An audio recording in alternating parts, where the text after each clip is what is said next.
కానీ ఇప్పటివరకు ఏ కాలంలోనూ లేనంత మంది ప్రవచనకర్తలు ఈ కలియుగంలో నిజంగా ప్రజలు అదృష్టం చేసుకున్నారనే చెప్పుకోవాలి.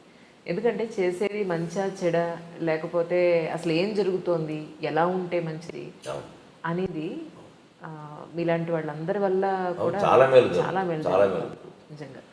అంటే ఒకట్లేండి, కొంతమంది మరీ మూర్ఖంగా చెప్పి మరీ మూర్ఖంగా బిహేవ్ చేశాడు, కొంతమంది విధానాల్లో తేడాలు ఉంటాయమ్మా. కానీ ఒక మేలు జరుగుతున్నది ఏమిటంటే అందరి వల్లను. అసలు ఈ మధ్య 10 ఏళ్ళుగా మనం జరుపుకుంటున్న పండుగలు ఇదివరకు మనం జరుపుకోలేదు. గుళ్ళల్లో ఈ మధ్య 10 ఏళ్ళుగా ఉన్న ఉత్సవాలు ఇదివరకు జరగలేదు. ప్రధానంగా యువతరంలో గుళ్ళోకి వెళ్ళి తీరాలనే ఆలోచన రావడానికి నా సాటి ప్రవచనకర్తలు షణ్ముఖ శర్మ గారు, చాగంటి కోటేశ్వరరావు గారు లాంటి వాళ్ళు నిజంగా కారణం. నేను దండం పెట్టాను. అసలు ఆలోచన ముందు వెళ్ళే తీరాలి. అది గుళ్ళోకి వెళ్ళడం తప్పనిసరి.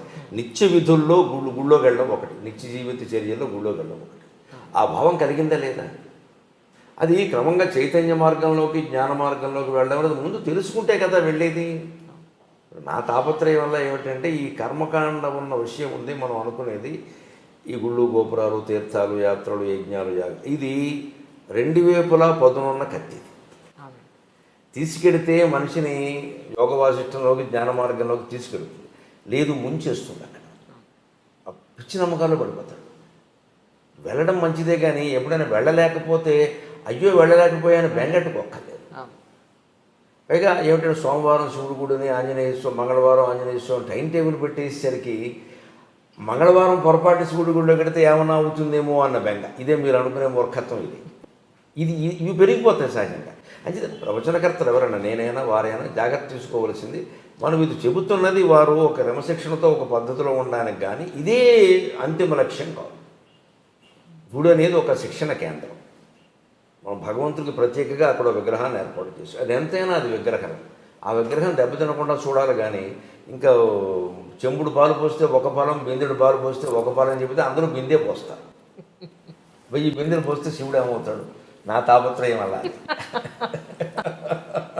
నేను చెబుతున్నది అదే. కొంతమందికి నచ్చచ్చు, నచ్చకపోవచ్చు, లేదా వారిని వ్యతిరేకించారంటారు, వీరిని ఏదో అన్నారంటారు. అవన్నీ నాకు అనవసరమైన విమర్శలు, అవన్నీ నేను ఎప్పుడు పట్టించుకోను.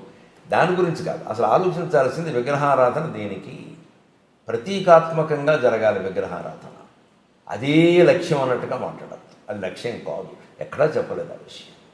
ప్రతీకాత్మకంగా జరగాలి. శంకరాచార్య చెబుతారు స్పష్టంగా వేదాంత సార సంగ్రహం. కషాయే కర్మభి పక్వే తతో జ్ఞానం ప్రవర్తతే. ఆయుర్వేద వైద్యులు కషాయాన్ని తయారు చేస్తుంటే ఈ తెడ్డు పెట్టి తిప్పుతూ ఎప్పటికప్పుడు పాకం చూసుకుంటాడు. పాకం సరిగ్గా ఉందా లేదా, పాకం సరిగ్గా ఉందా. అలా మనం చేసే సత్యనారాయణ వ్రతం సహా, పెళ్ళిళ్ళు సహా, ఉపనయనాలు సహా, ఇదెందుకు ఆ ప్రయోజనం నెరవేరిందా లేదా అని చూసుకోవాలి. లేకపోతే ఒట్టి కర్మకాండ మిగిలిపోతుంది అక్కడ. సత్యనారాయణ వ్రతం ఒకసారి చేసేవాడు అంటే వాడు అబద్ధం ఆడకూడదమ్మా. మీరు అలాంటి మనిషిని చూపించగలరా?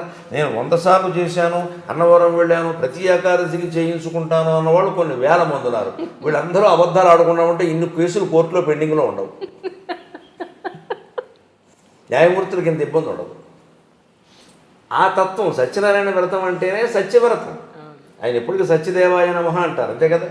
ఇప్పుడు ఫోన్ మాట్లాడితే నేను హరిఓం అంటే ఇప్పుడు సత్యదేవాయ నమః అంటారు. వాళ్ళ అన్నయ్య అంతే, సత్యదేవాయ నమః అంటారు.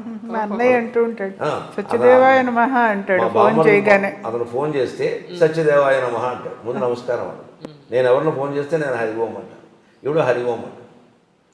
సత్యదేవుడు అంటే ఎవరు? సత్యవ్రతం. నారాయణ పక్కన పెట్టండి. సత్యవ్రతం అంటే సత్యవ్రతం ఎక్కడ ఉంటుందో నారాయణమూర్తి అక్కడ ఉంటాడు. కానీ ఆకులు పువ్వులు అరటిపండు పెట్టేసి నేను ఏకాదశి కల్లా చేశానంటే ఎందుకు? అన్ని వ్రతాలు పని లేక. సత్యం మాట్లాడు, అబద్ధం మాట్లాడకుండా ఉండు. అది ఎందుకు పాటించరు? పైగా ఇవి చెప్పకుండా దీనివల్ల అతి ఫలితం ఉంటుంది, అది ఉంటుంది, ఇది ఉంటుంది. ఇక సత్యనారాయణ వ్రతం చేస్తే దోషాలన్నీ పోతాయి. పైకి అబద్ధాలు ఆపడం దోషం పోయింది అనుకుంటాడు. దానివల్ల ప్రపంచంలో ఏమైనా మేలు జరగకపోక కీడు జరుగుతుంది. నా పోరాటం వల్ల అది నచ్చకపోవచ్చు. చాలా పేర్లు పెట్టారు నాకు తెలుసు. నాస్తికుల్లో ఆస్తికుడు అన్నారు, ఆస్తికుల్లో నాస్తికుడు అన్నారు. ఏమన్నా నా పేరు గరికిపట్టి నరసింహారావు. వీడు పెట్టే పేరు నాకు అక్కలేదు, మా అమ్మ పెట్టిన పేరు ఉండదు అనుకోని. అది సమస్య కాదు. అసలు సమస్య ఏంటి? ఇప్పుడు అమరనాథ్ యాత్ర ఉంది. చాలా యాతన పడి మంచులింగాన్ని చూడాలని మైళ్ళ కొద్దీ నడిచి ఏదో డోలీలు అవి ఎక్కి ప్రాణాలు పణంగా పెట్టడమే సుమారుగా. అలాగే ఇప్పుడున్న తీవ్రవాద భయంలో మరీ ప్రమాదం. ఇంత చేస్తున్నప్పుడు దాని సారాంశాన్ని గ్రహించకపోతే ఎలాగా? నా తాపత్రయం అది. అమరనాథ్ యాత్ర కథలో మీకు అమరనాథ్ యాత్ర ఫలం రహస్యవంతం. దాని మూలం ఏమిటి? శివుణ్ణి పార్వతీదేవి అడిగింది, సృష్టి రహస్యం ఏమిటని. పార్వతి అడగడం అంటే మరి పురాణాలు అలా ఎందుకు చెబుతా, ఆవిడ తెలియగలుగుతుందా? మనకి తెలియజెప్పాలి కదా, ఎవరో అడగాలి, ఎవరో ఒకరు చెప్పాలి కదా, అందుకని అడుగుతారు అంతే. ఆవిడ తెలియకూడదు, ఈయన అలాగే నీకు చెబుతాందా అని ఆయన, పార్వతీదేవి, నందీశ్వరుడు, సరే మెడలో ఎలాగో నాగభూషణం ఉంటుంది, పక్కన గణేశ్వరుడు అంతా కలిసి ఉన్నారు అక్కడ. కొద్ది దూరం ముందుకు వెళుతున్నాను, నేను చెప్తాందా తీసుకు. ఆ యాత్ర కథ అలా నడుస్తుందండి. వెళుతుంటే మీరు గమనించండి, గణేష్ పెహలే గావును వస్తుంది. అక్కడ ముందు నందీశ్వరుని వదిలేస్తారు, వాహనం వదిలేస్తారు. ఇంకొంచెం ముందుకు వెళ్ళాక నంది చౌక ఏదో ఒకటి వస్తుంది, గణేష్ చౌక, అక్కడ గణేశ్వరుని వదిలేస్తారు. ఇంకొంచెం ముందుకు వెళ్ళాక నాగ చౌక, శేషనాగ్ అక్కడ పామును వదిలేస్తారు. చివరికి ఇంకా ఆ గుహ దగ్గరికి వెళ్ళేసరికి పార్వతి పరమేశ్వరుడు ఇద్దరే ఉంటారు. అంతకుముందే వాహనం వదిలేశారు, కుమారుని వదిలేశారు, నాగుపామును కూడా వదిలేశారు. ఇవన్నీ చౌక్ అని పేరు ఉంది కదా, శేషనాగ్, నంది చౌక్, పెహలగావ్ ఉన్నాయి. పెహలగావ్ దగ్గర నందీశ్వరుని వదిలేసేయాలి. తర్వాత గణేష్ చౌక్ దగ్గర గణేషుని ఇంకొన్ని వాగిపోవయ్యా అంటారు కొడుకుని. తర్వాత ఇంకో 3వ 4వ శేషనాగ్ అని ఉంటుంది, అక్కడ ఆ పామును కూడా తీసేస్తాడు.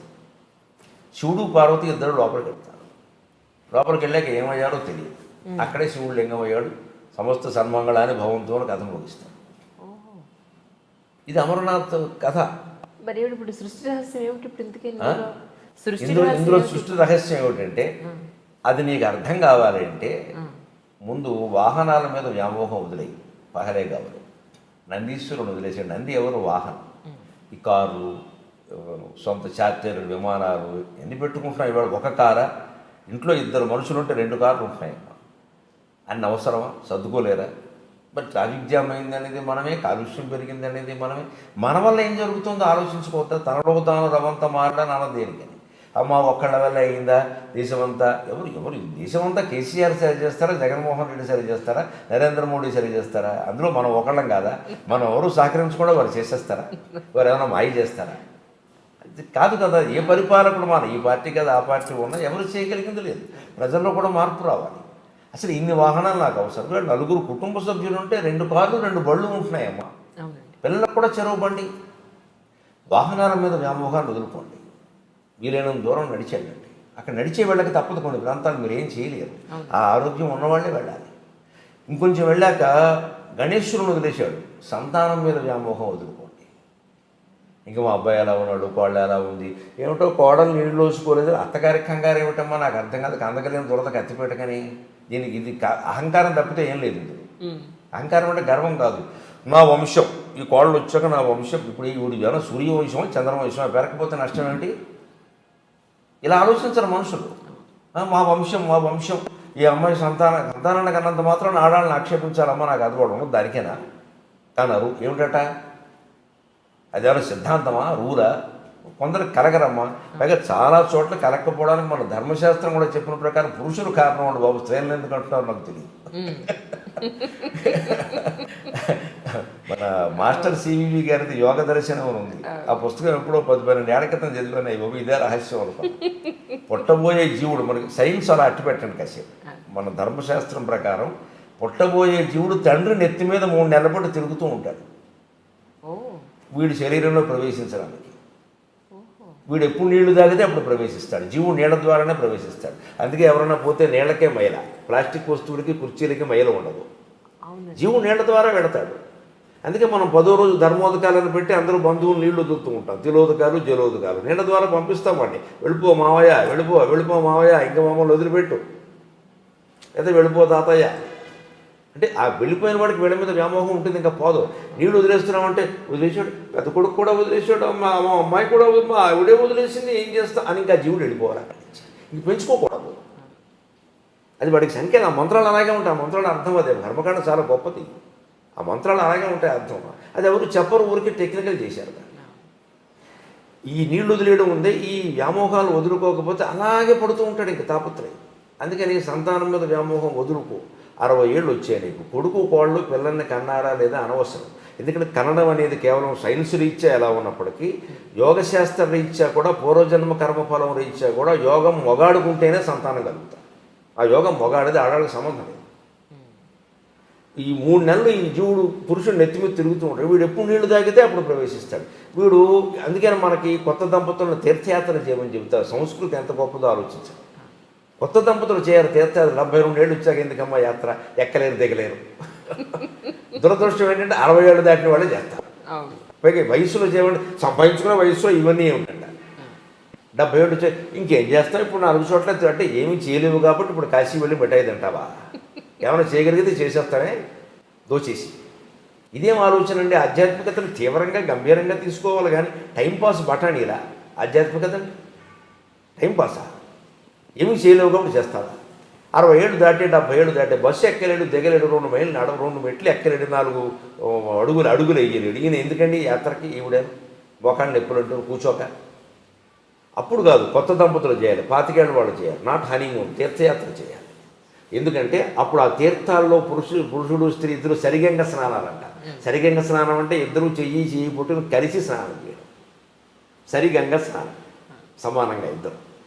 ఆ స్నానం చేసినప్పుడు అప్రయత్నంగా నీళ్లు నోట్లో గడితే తాగితే ఈ జీవుడు ప్రవేశిస్తే ఆ తీర్థ ప్రభావం వల్ల మంచి పిల్లాడు పుడతాడమ్మా, మంచి అమ్మాయి పుడుతుంది. ఓ సక్కుబాయి పుడుతుంది, ఓ తుకారాం పుడతాడు, ఈ తుక్కురాములు పుడుతున్నారు అందరూ. తీర్థ ప్రభావం అంటే అది. వీడు గ్లాసులు మంచినీళ్ళు తాగిన ప్రవేశిస్తాడు, కానీ గ్లాసుడు వాడే పుడతాడు, వ్యాసుడు పుట్టాడు. ఎందుకంటే పుట్టబోయే జీవుడికి తీర్థంలో మనం సేవ చేస్తే వ్యాసుడు శరీరం వస్తుంది. ఈ ఇంట్లో ఆ నీళ్లు తాగితే గ్లాసుల శరీరం వస్తుంది. ఏ శరీరం ఇవ్వాలి? ఆ లోపల ఉన్న జీవుడు ఎంత ప్రతిభావంతుడైనా ఉపాధి సరైనది కాకపోతే ఆ ప్రతిభ వ్యక్తం కాదు. ఒక మహామేధ ఉంటాడు, గొప్ప ఏదో చేయగలడు, క్యాన్సర్ వచ్చింది ఏం చేస్తాడు? జ్వరం ఎప్పుడూ రోగమే, ఏం చేస్తాడు? ఇది రహస్యం. అలాగా ఆ యోగాన్ని బట్టి ఏం చేయాలి? సంతానం యోగం లేదు, కలగదు, వదిలేయండి ఆ విషయాన్ని. దాని గురించి అంతా ఆపత్రయపడతారు. ఆస్తులు దాన ధర్మాలు చేసుకోండి, జలసాలు చేయండి, సుఖంగా తిరగండి. రైల్లో సెకండ్ స్లీపర్లో వెళ్ళే బదులు ఏసీలో వెళ్ళండి, విమానం ఎక్కి వెళ్ళండి. ఎందుకు మూట కట్టి కొడుక్కి ఇచ్చి కోడలకి ఇచ్చి మళ్ళీ వాళ్ళు పిల్లల్ని కనలేదని వాళ్ళు ఇంకా వృద్ధి చేయలేదు ఏంటి నస? ఇదే గణేష్ వదిలేయడం. అక్కడ సంతానం వదిలేసి తర్వాత చూడండి, అతి ముఖ్యమైనది జీవితంలో మనం ధనమైనా వదులుతాం, వాహనమైనా వదులుతాం, సంతానం మీద వ్యామోహమైనా వదులుతాం, కానీ చచ్చే వరకు పోనది. చచ్చాకు త్రొట్టప్పుడు కూడా భయపడేది భయాన్ని వదలలేము. భయానికి సంకేతం పావు, భయాన్ని వదిలే. భయానికి సంకేతం పావు. ఎందుకంటే పావును చూడగానే భయపడతాం, మనసు పావు అన్న మాట విన్నా భయపడతాం. పైగా పూర్వకాలపు నాగరికతలో పాములు ఇళ్లలోకి వచ్చేవి సహజంగా. మట్టిళ్ళు పల్లెటూళ్ళు పొలాలకు దగ్గరగా ఉండేవి, పాములు రాకపోతే ఏమొస్తాయి? అందుకని పాము చూసి భయపడేవాడు. ఆ భయం పోగొట్టుకోవాలి. దానికే మనకు నాగుల చవితి పెట్టారు. నాగుల చవితి నాడు పుట్ట దగ్గరికి ఆడవాళ్లే పెడతారు మగాళ్ళ కంటే ఎక్కువ. అక్కడ పాము కనపడ తీరాలి, దానికి పాలు పోస్తారు, తాగినా తాకపోయినా సరే. పాము పాలు తాగదు అని 14 లోకాల్లో అందరికీ తెలుసు, ఎవడు చెప్పక్కర్లేదు. కానీ మన వాళ్ళు మానరు, మళ్ళీ వెళ్ళిపోస్తారు. నేను చూస్తుండగా తాగింది, ఈవిడ తాగిందేమో అది తాగలేదు. ఈ కబుర్లు చెప్పద్దు. ఇక్కడ శాస్త్రీయ విజ్ఞానాన్ని మనం అంగీకరించాలి. శాస్త్రీయ విజ్ఞానం ఎప్పుడూ మతానికి వ్యతిరేకం కాదు. అవసరమైతే మతాన్నే సరి చేసుకోవాలి, విజ్ఞానాన్ని ఆక్షేపించదు. విజ్ఞానమే. వాడు చచ్చి చెడి కనిపెట్టారమ్మా, ఐన్స్టీను, ఎడిసన్, బల్బులు అన్ని పని లేక దాన్ని మతం పేరు మీద దాన్ని కొట్టేస్తే అలాగా. గెలీలియో కనిపెట్టినవన్నీ నిజం కాదా? కోపెర్నికస్ కనిపెట్టిన కదా? మన మహర్షులు కూడా అలాంటి వాళ్ళేనండి. వాళ్ళని గడ్డాలు పెంచేసి వాళ్ళని మతవాదులు చేశారు. వాళ్ళంతా ఋషులు, శాస్త్రవేత్తలు. అలాగే మీరు ఈ ధనము సంతానం అయిపోయాక భయాన్ని వదిలేయాలి. భయానికి సంకేతం పావు. నువ్వు ఆ భయాన్ని వదిలేయాలంటే ఒకటే సూత్రం అండి, ఏకమేవా అద్వితీయం బ్రహ్మ. యదాఖ్యేవేష ఏతస్మిన్నుదరమంతరం కురుతే అథ తస్య భయం భవతి ద్వితీయాద్వై భయం భవతి అని వేదం చెబుతుంది. ఈ మొత్తం సృష్టిలో నువ్వు ఒక్క విషయాన్ని నీకంటే నువ్వు వేరు చేసిన వ్యక్తిని కానీ విషయాన్ని కానీ నువ్వు భయపడి తీరతావు. వాడు వేరు నువ్వు వేరు అనగానే వాడు ఎక్కువ నేను ఎక్కువ, వాడో నేనో తేల్చుకోవాలి, భయం వచ్చేస్తుంది. అంటే వాడిని నేను గెలవగలనా లేదా? అంతా ఒక్కటే అని గ్రహించగలిగితే ఎవరు గెలిచినా ఒకటే, ఎవరు ఓడినా ఒకటే. సెమీస్లో భారత్ ఓడిపోయిందని అంత ఏడవక్కర్లేదు. ఇప్పుడు ఓడిపోతే న్యూజిలాండ్ వాడు ఏడవడా? వాడు గెలిచాడు, మనం సంతోషించాలి. ఓడిపోయిన కారణాలు వెతుక్కుందాం, ఇంకేదైనా కాస్త బాగా చేసుకుందాం. అంతేగాని ఇంక మొత్తం క్రికెట్ అభిమానులంతా తయారయ్యి జట్టు కెప్టెన్ని తిట్టేసి వాళ్ళని తిట్టేసి వీళ్ళని తిట్టేస్తే ఇదివరకు విజయాలు సాధించిన వాళ్ళంతా ఇప్పుడు వెర్రాళ్ళు అయిపోయినట్టేనా? అలా అనబట్టి వాళ్ళ మీద ఒత్తిడి పెరుగుతోందమ్మా. గెలవడం ఓడడం అనేది ఎన్నికల్లో ఈ క్రికెట్లో చాలా సహజమైన విషయం. అది దాన్ని అంత ఇదవసరం వల్ల అసలు ఈ సెమీస్లో ఓడిపోయి కప్పు రాదంటే ఆత్మహత్య చూసుకునే వాళ్ళు కూడా తయారైపోతున్నారు మన దగ్గర. అంత తీవ్రంగా తీసుకోవాలా? యుద్ధాన్ని సైతం ఆటగా భావించిన జాతి ఇవాళ ఆటను యుద్ధంగా భావిస్తుంది. ఏం కర్మ వచ్చింది? ఇది ఆధ్యాత్మికత తెలుసుకోవడం. అంటే ధన వ్యామోహం వదిలేయి, వాహన వ్యామోహం వదిలేయి, సంతాన వ్యామోహం వదిలేయి, భయం కూడా వదిలేయి. ఉన్నదంతా ఒకే శివుడు, ఒకే శివుడు, ఒకే శివుడు అని తెలుసుకుని గుహలోకి వెళ్ళడం అంటే గుండె గుహలోకి వెళ్ళడం. గుండె గుహలోకి వెళ్ళడం. అణోరణీయాన్ మహతో మహీయాన్ ఆత్మా గుహాయాం నిహితోస్య జంతోహో. అణువుల కంటే అణువైనది, సూక్ష్మం కంటే సూక్ష్మతరమైంది, మహత్తరమైన వాడి కంటే చాలా పెద్దది మహత్తరమైన ఆత్మ భగవత్ తేజస్సు ఎక్కడుందంటే ఆత్మ గుహాయాం నిహితో. నీ గుండె గుహలో ఉందయ్యా, ఎక్కడా లేదయ్యా, దాన్ని పట్టుకోవయ్యా, దాన్ని పట్టుకోవయ్యా. అది తెలుస్తుంది సృష్టి రహస్యం. ఏమీ లేదు, ఇది మాయ. లోపలికి వెళ్ళాక ఇద్దరూ మాయమవుతారు. అక్కడ 2 చిలకలు ఉంటాయి, గమనించండి. ఆ చిలకలు వాళ్ళేనమ్మా. లోపలికి వెళ్ళాక చెప్పి వాళ్ళిద్దరూ మాయమయ్యారు, గమనించండి. పైగా అక్కడ ఏర్పడింది ఏమిటి? మంచులింగం. మంచులింగం 6 నెలల్లో ఉంటుంది, కరిగిపోతుంది. సృష్టి ఉంటుంది, కరిగిపోతుంది. అది మంచు వల్ల ఏర్పడింది. మంచు పోగానే వేసవకాలం రాగానే కరిగిపోతుంది. ఈ సృష్టి కూడా అంతే. ఏదో పుట్టావు, పెరుగుతున్నావు, అస్థి జాయతే వర్ధతే క్షీయతే పరిణమతే నశ్యతే, పోతావు. దాని గురించి ఇంత బెంగ ఎందుకు?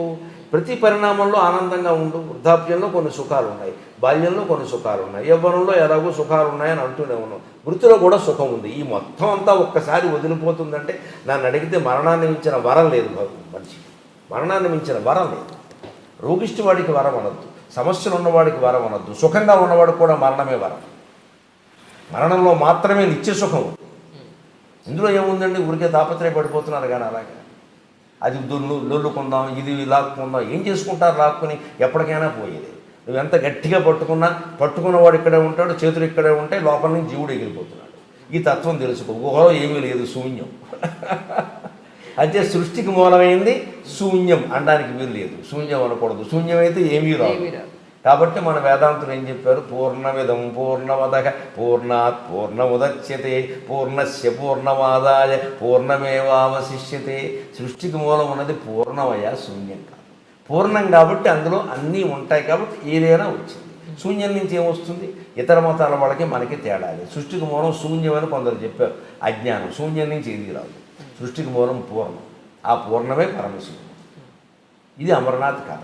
ఈ యాత్ర కథ నాకు పత్రికలో నేను ఒక 5-6 ఏళ్ల క్రితం అనుకుంటాను, ఒక ఆంధ్రజ్యోతి పత్రికలో ఎక్కడో చదివా. నివేదన దాంట్లో ఇదే రహస్యం. ఇంక మనం వెళ్ళక్కర్లేదు అనుకున్నాం. ఇంక వెళ్ళక్కర్లేదు. మనం వదులుకోవలసింది వాహన వ్యామోహం, తర్వాత సంతాన వ్యామోహం, తర్వాత భయం, తర్వాత లోపల ఉన్నది పూర్ణ పదార్థం అని తెలుసుకోవడం. దీనికి అక్కడికి ఎందుకు వెళ్ళడం? అంత యాత్ర పడి ఇక్కడే తెలుసుకోవచ్చుగా. మంచులింగం 6 నెలలు ఉండి 6 నెలలు కరిగిపోయినట్టే మన జీవితం కూడా అంతే. 6 నెలల్లో కరిగిపోతుంది అనుకుంటే అయిపోయాయి. ఇప్పుడు అమరనాథ్ యాత్ర ఫలం చూడకపోయినా నాకు వచ్చింది, కానీ చూసిన వాళ్ళకి ఎంతమందికి వచ్చిందో నాకు తెలియదు. మేము ఎంత కష్టపడ్డాం, పుణ్యం వచ్చేస్తుంది అనుకునే వాళ్ళే. అది దానివల్ల పుణ్యం ఆశిస్తారేమిటి? జ్ఞానం వస్తుంది, కానీ పుణ్యం రాదమ్మా, జ్ఞానం వస్తుంది. అసలు ఈ పుణ్యం జ్ఞానం కంటే ఎక్కువ అనుకోవడం ఉంది. ఇది మూర్ఖత్వం. పుణ్యం అంటే అదో మూట, ధాన్యపు మూట, పాపపు మూటలాగే పుణ్యపు మూట. పుణ్యానికి పాపానికి తేడా ఏమిటో తెలుసా? పాపం ఇనప సంఖ్యల, పుణ్యం బంగారు సంఖ్యల. ఒకటే సింపుల్ డిఫరెన్స్. పాపం ఇనప సంఖ్యల, పుణ్యం బంగారు సంఖ్యల. సంఖ్యలే బంగారమైన. మమ్మల్ని కట్టి పడేసిన తర్వాత ఆ గొలుసు ఇనప గొలుసా బంగారు గొలుసా అని మీరు ఆలోచించారు. ముందు తీయవయ్యా బాబంటారు. మీకు స్వేచ్ఛ కావాలి. అంతేగా కడితే కట్టారు కానీ బంగారం గొలుసుతో కట్టారు అని దాంతో సెల్ఫీ దిగుతారా? ముందు మనకు స్వేచ్ఛ కావాలి కదా సంఖ్యల నుంచి. అది బంగారు సంఖ్యలు అయితే మనకేమిటి? పుణ్యం బంగారు సంఖ్యలు. ఎందుకు కోరుకుంటున్నారు దాన్ని? దానికోసం యాత్రలు చేయడం, దానికోసం దానం చేయడం, దీనికోసం ఫలితం అండి అనడం, గరుడ పురాణం ఇంట్లో ఉంటే పాపం ఆడడం. దీనికి అంతంత భయం. ఏం చేసుకుంటావు ఈ పుణ్యాన్ని? అది బంగారు సంఖ్యల. నేను కట్టిపారేసింది. ఇనప సంఖ్యలకి బంగారు సంఖ్యలకి తేడా అయినది సంఖ్యలైనంత వరకు. మీరు ఆ బంగారు సంఖ్యలు కట్ చేసి మీకు ఇస్తే తాకట్టు పట్టుకొచ్చుంటే పెట్టుకుందాం, దానివల్ల ప్రయోజనం. అందుకే సంఖ్యలుగా ఉన్న తర్వాత ఏదైనా ఒకటే. అంటే పుణ్యం కూడా మనిషి వాంఛించడానికి వీల్లేదు అసలు. Please do subscribe to iDream and hit the bell icon. Please subscribe to iDream. iDream ని సబ్స్క్రైబ్ చేయండి. Hi, this is Nidhi Agarwal. For more videos, please subscribe to iDream. And please subscribe. Please subscribe to iDream channel and subscribe. Press the bell icon for more updates. Subscribe to iDream. Subscribe to iDream. For more such videos, please subscribe to iDream. For more videos, please subscribe to iDream. And you're watching iDream Media. Please like, share and subscribe to the channel. And don't forget to subscribe to iDream. Please subscribe iDream Media. Do subscribe to iDream. Subscribe to iDream Media. Do subscribe to iDream Media. Don't forget to subscribe. Click on the button below. Don't forget to subscribe to iDream.